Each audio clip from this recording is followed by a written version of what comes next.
안녕하세요 여러분, 성공합시다. 우리는 고린도전서 이제 2장에 들어갈 건데요. 지금 바울은 하나님의 지혜와 세상의 지혜를 대조해서 설명을 하고 있어요. 왜 그랬냐면은 고린도 도시를 이해하면 우리가 왜 그랬는지 알 수 있죠. 고린도는 세상의 지혜가 충만한 곳이었고 또 그것을 막 자랑하는 문화였어요. 그 틀에서 복음을 받아들였어요.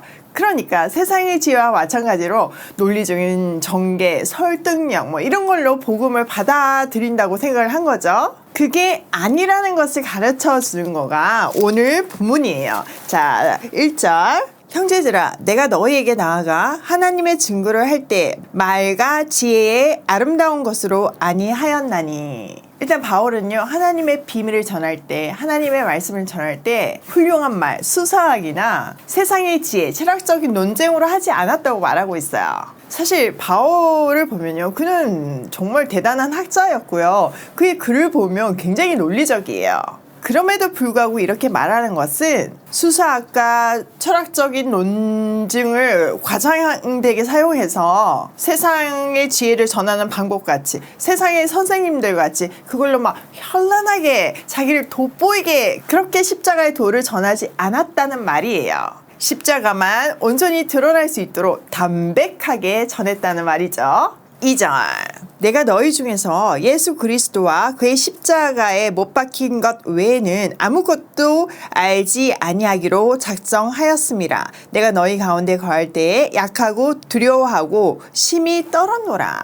바울의 설교 내용을 얘기하고 있는데요. 자기는 십자가에 달리신 예수, 즉 하나님의 지혜만 전했다고 말해요. 이 말에는요, 그가 늘 지금 전하고 있는 죄, 고난, 십자가의 죽음과 부활, 구원, 성령, 재림, 성도의 삶, 이 모든 이야기들이 예수 그리스도의 십자가를 중심으로 이것을 주제로 풀었다는 거죠. 또 3절에서는 고린도 오기 전에 철학의 도시 아테네에서 좀 눌렸고, 나도 이렇게 세상적인 어떤 지혜로 해볼까 이런 갈등이 담겨있는 구절이에요.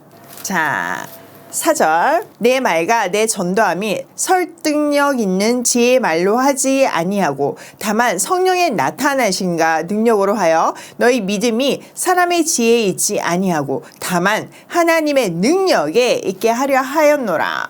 자, 바울은요, 다시 한 번 더 자기 말과 설교는 세상의 지혜에서 나온 그럴듯한 말로 한 것이 아니라 성령의 능력이 나타낸 증거로 했대요. 그렇게 했던 것이 그들의 믿음이 그 다른 어떤 것이 아니라 하나님의 능력에 바탕을 두려고 했기 때문이죠. 자, 자기가 복음을 선포하면서 자기를 높이고 자기의 지혜와 능력을 가시하면 하나님의 능력이 반비례로 줄어들 수밖에 없잖아요. 그래서 자기의 약함과 연약함을 통해서 복음이 더 선명하게 드러난다는 것을 깨닫고 오직 그들의 믿음을 자기가 아니라 하나님의 능력에 뿌리 내리게 한 거죠. 자, 6절. 그러나 우리가 온전한 자들 중에서는 지혜를 말하노니 이는 이 세상의 지혜가 아니요 또 이 세상에서 없어질 통치자의 지혜도 아니요 오직 은밀한 가운데에 나타나는 하나님의 지혜를 말하는 것으로 곧 감추어졌던 것인데 하나님이 우리 영광을 위하여 만세 전에 미리 정하신 것이라. 이 지혜는 이 세대의 통치자들이 한 사람도 알지 못하였나니 만일 알았더라면 영광의 주를 십자가에 못 박지 아니하였으리라. 기록된 바 하나님이 자기를 사랑하는 자들을 위하여 예비하신 모든 것은 눈으로 보지 못하고 귀로 듣지 못하고 사람의 마음으로 생각하지 못하였다 한가 같으니라. 자, 하나님의 지혜는요, 십자가에 달리신 예수 그리스도예요. 또 비밀은요, 창세 전부터 미리 정해진 하나님의 구원 계획이에요. 세상의 통치자들은요, 절대 이 지혜를 알지 못하죠. 알았더라면 영광의 주님을 십자가에 못 박지 않았겠죠. 유대인들은요, 예수님을 신성 모독죄로 규정하는 지혜로, 빌라도는 자기의 정권의 안정과 유대 질서를 지킨다는 지혜로 예수님을 십자가에 못 박았어요. 인간의 지혜는요, 이렇게 이기적이고 편파적이고 넓고 깊지 못해요. 또 그 배후엔 항상 사탄의 세력이 조정하고 있고요. 그런데 놀랍게도요, 하나님은요, 그 악한 모든 계획까지, 악한 생각까지 모두 사용하셔서 인류 구원의 계획을 성취하셨어요. 자, 다음에 이어지는 10절에서부터 16절까지 이야기는요, 오직 성령을 통해서만 하나님의 지혜를 알 수 있다는 내용이에요. 자, 이 본문을 통해서 삼위일체 하나님을 통한 신인식의 기본 논리를 한번 정리했으면 좋겠어요. 자, 10절. 오직 하나님이 성령으로 이것을 우리에게 보이셨으니 성령은 모든 것, 곧 하나님의 깊은 것까지 통달하시느니라. 사람의 일을 사람의 속에 있는 영 외에 누가 알리요? 이와 같이 하나님의 일도 하나님의 영 외에는 아무도 알지 못하느니라. 하나님은요, 성령을 통해서 하나님의 지혜를 계시해 주셨어요. 요한복음 14장 26절에 보면 성령께서 모든 것을 가르치고 내가 너에게 말한 그 모든 것들을 생각나게 하실 거라고 하셨잖아요. 약속대로 성령이 오셔서 그 비밀들을 계시해 주셨는데 그것이 가능한 것은요, 성령이 하나님의 마음을 다 속속들이 알기 때문이에요. 그거는요, 인간이 절대로 깨달을 수 없는 영역이에요. 자, 12절. 우리가 세상의 영을 받지 아니하고 오직 하나님으로부터 온 영을 받았으니 이는 우리로 하여금 하나님께서 우리에게 은혜로 주신 것들을 알게 하려 하심이라. 우리가 이것을 말하거니와 사람의 지혜가 가르친 말로 아니하고 오직 성령께서 가르치신 것으로 하니 영적인 일은 영적인 것으로 분별하느니라.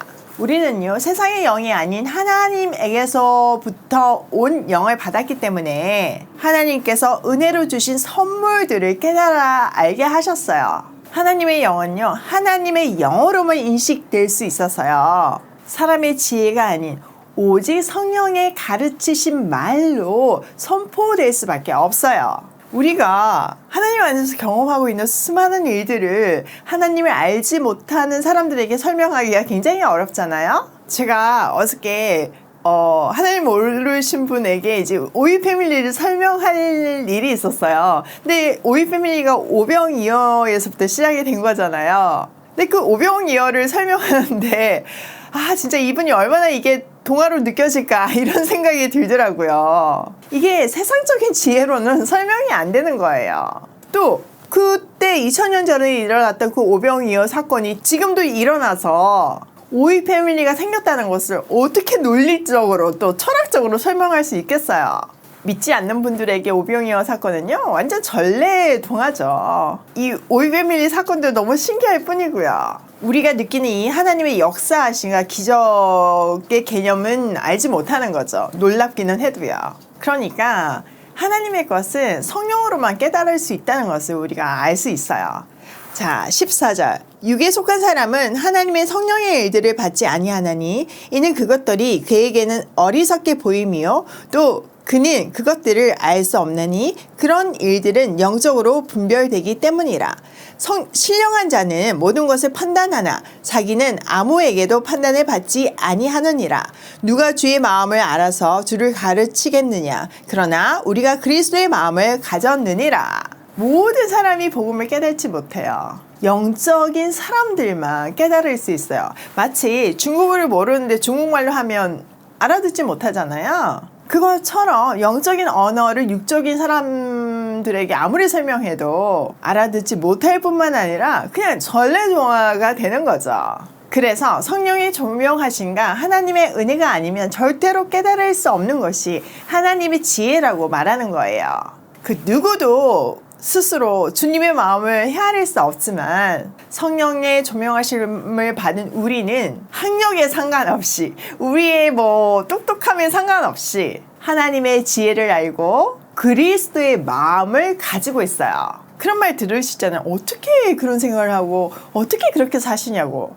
그리스도의 마음이 있기 때문에 그렇게 생각할 수 있고 그렇게 살 수 있어요. 하나님께서 당신을 스스로 계시해 주셔야지만 피조물인 우리는 하나님을 비로소 인식할 수 있어요. 하나님은 그리스도 안에서 스스로를 계시해 주셨어요. 예수가 이 땅에 인간의 몸을 입고 태어난 그 객관적이고 역사적인 계시는요, 성령을 통해서 우리 각 사람에게 인격적으로 또 경험적으로 계시되어요. 구원을 계획하신 분은, 그 예수님을 통해서 인류 구원을 계획하신 분은 성부 하나님이시고, 그것을 실행시키시고 성취시키신 분은 성자 예수님이세요.